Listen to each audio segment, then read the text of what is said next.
তাহাজ্জুদের জন্য দুটা জিনিস মাথায় রাখতে হবে। এক হচ্ছে এশারার নামাজ পড়তে হবে, দ্বিতীয় হচ্ছে ঘুম থেকে জেগে উঠতে হবে। এশা না পড়ে কেউ যদি ঘুমিয়ে যায়, এরপরে ঘুম থেকে উঠলো, সে যদি তাহাজ্জুদের নিয়ত করে তার তাহাজ্জুদ হবে না। আবার এশা পড়ে জাগ্রত থেকে কেউ যদি মাঝরাতে তাহাজ্জুদের নিয়ত করে, তাও তাহাজ্জুদ হবে না। তাহলে তাহাজ্জুদের জন্য শর্ত দুটি আমাদের মনে রাখতে হবে।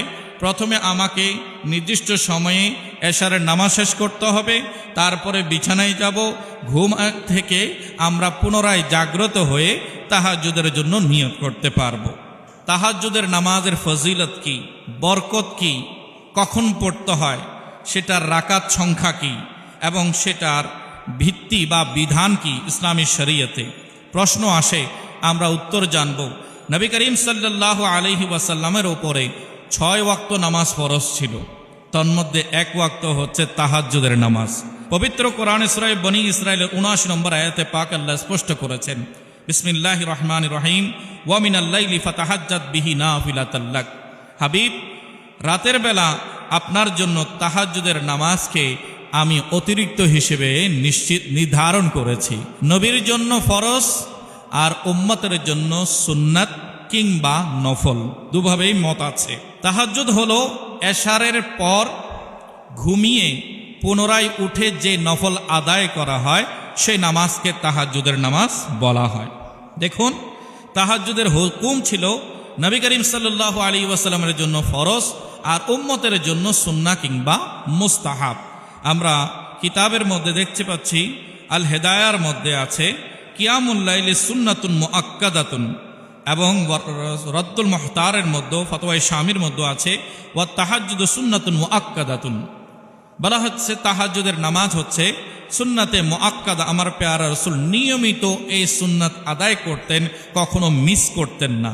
একটু বড় করে বলুন সুবহানাল্লাহ। তাই আমরাও যেন এই তাহাজ্জুদের নামাজ আদায় করি।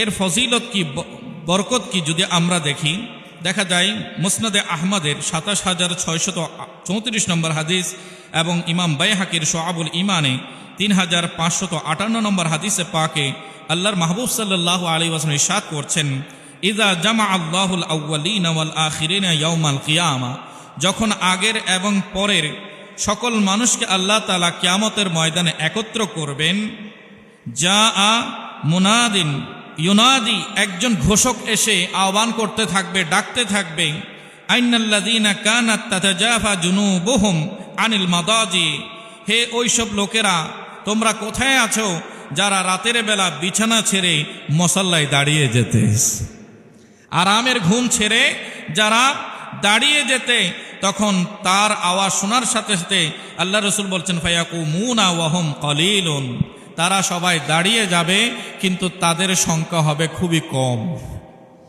আমরা যদি দেখি লাখে মনে হয় 5%ও তাহাজ্জুদ পড়ে কিনা সন্দিহান হয়ে যায়।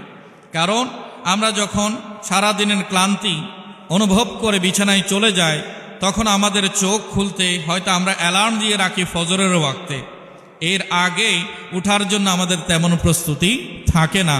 কিন্তু আল্লাহ সুবহানাহু ওয়া তাআলা কিয়ামতের ময়দানে তাদেরকে বিশেষ সম্মাননা দান করবে। একটু বড় করে বলুন সুবহানাল্লাহ। ডাকা হবে, দাঁড়িয়ে যাও। তো এই সুযোগটা যেন আমরা রমজানুল মুবারকে পেয়ে যাই। রমজানুল মুবারকে সুযোগ আছে কিনা? আমরা ঘুম থেকে সাহরি গ্রহণ করার জন্য উঠছি, ওই সময়ে তাজা অজু করব, মুসাল্লা বিছিয়ে রবের দরবারে সাজদা দেওয়ার জন্য রাজি হয়ে যাব। আমাদের পরিবারকেও আমরা রাজি করাবো, ইনশাআল্লাহ তাবারক ওয়া তাআলা আমরা সেই মর্তবা, সেই মর্যাদা অর্জন করতে পারবো। সবাই বলি সুবহানাল্লাহ। রাসূল করিম সাল্লাল্লাহু আলাইহি ওয়াসাল্লাম নিয়মিত 8 রাকাত তাহাজ্জুদের নামাজ আদায় করতেন।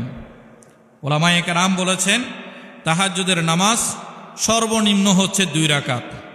ওয়াকাল্লু তাহাজ্জুদি রাকাআতান, ফতোয়া আলমগীরের মধ্যে স্পষ্ট করা হয়েছে তাহাজ্জুদের সর্বনিম্ন কয় রাকাত? 2 রাকাত, আর সর্বোচ্চ 8 রাকাত, সর্বোচ্চ 8 রাকাত। কেউ কেউ 12 রাকাতের মতো দিয়েছেন, কিন্তু সুন্নাহ হচ্ছে আল্লাহর হাবিব সাল্লাল্লাহু আলাইহি ওয়াসাল্লাম নিয়মিত আদায় করতেন 8 রাকাত। একটু বড় করে বলি সুবহানাল্লাহ। তাহাজ্জুদের জন্য দুটা জিনিস মাথায় রাখতে হবে।